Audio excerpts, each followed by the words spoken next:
All right, midweek guys, we're going with our squat cycle. Now for the at-home version, we've been doing a lot of isodynamic training the last few weeks.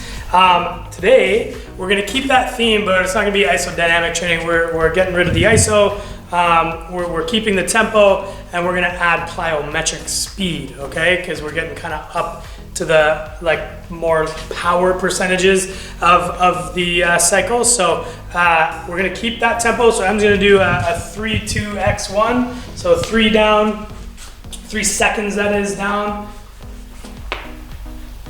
2 in the bottom, and explode up. So you're gonna go 3 reps here. This could be any loaded squat that you can do at home. It can be a back squat without a heavy percentage. It can be a front squat, it can be dumbbells, it can be sandbag, whatever you want, all right? Right after that, we're gonna superset it with 20 seconds of successive tuck jumps. Cool. Whew.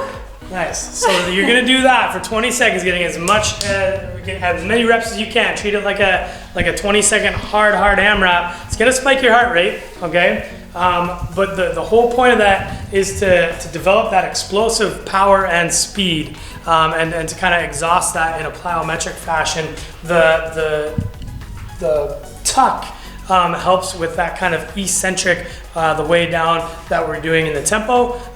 It's kind of by pulling with your hip flexors, and then the way back down when we spring off the floor like that. The floor is hot lava. We want to spring right off of it. That's going to help with that explosive power for you name the movement, and it's going to transfer over. So these two together, hopefully we can stay in line with this squat cycle, even if we don't have the appropriate weight.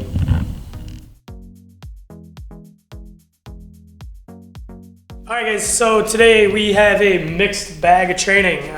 All 3 movements in this triplet are very opposing in their nature, which is good. It means we're gonna get a very balanced workout. So the goal for today is threefold. We have power endurance with the heavy sumo deadlift high pull. We have strength endurance with the strict handstand push-ups, and we have aerobic capacity, all right? So the sumo deadlift high pull, before we show you this one, because we're kind of in the boat where we don't have the opportunity to go heavy, but make sure you do them in singles, all right? It's meant for that power, that explosive concentric drive on the bar. We don't want eccentric, we want that drive, and then we want to drop the bar for bumpers, and then set, and then drive. This is gonna be the slowest part of the workout, but it's going to be the fastest per rep, if that makes sense. If we don't have the weight, we're going to just accumulate reps, all right? So we're going to touch and go, obviously, if we have a kettlebell, and we're going to accumulate more reps. So if you're using a kettlebell, we want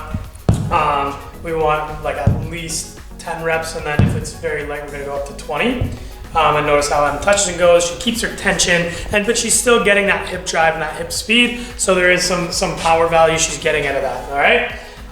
Now we go to the strict handstand push-up or the feet elevated handstand push-up. Now we're gonna talk about stacking. Okay. We talked about the bottom of this a lot. We're gonna talk about the top. Now setup. We see a lot of athletes go out really wide on this. All right. This is not stacking. This is not gymnastics. Gymnastics, we want the hands plumb with the shoulders. This is going to be tougher, but this is training, not a competition. We want to develop the strength in a productive and foundational way for gymnastics. You see this nice straight line. Em's able to use more of her front delt in the bottom tripod position than she would if she was out wide. Out wide would isolate her upper back. This allows her to change the loading and tension from upper back at the top to front delts in the bottom, back and forth, using more musculature. So if this musculature is underdeveloped, okay, then your body's not gonna wanna do that. You're gonna wanna go out wider, but in order to develop it,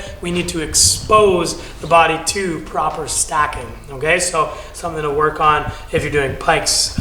This can transfer over to any scaled option for that movement. Okay, then we go to our burpee over the object. So if the first movement is very powerful and explosive and focused, this movement is more rigid and about holding tension.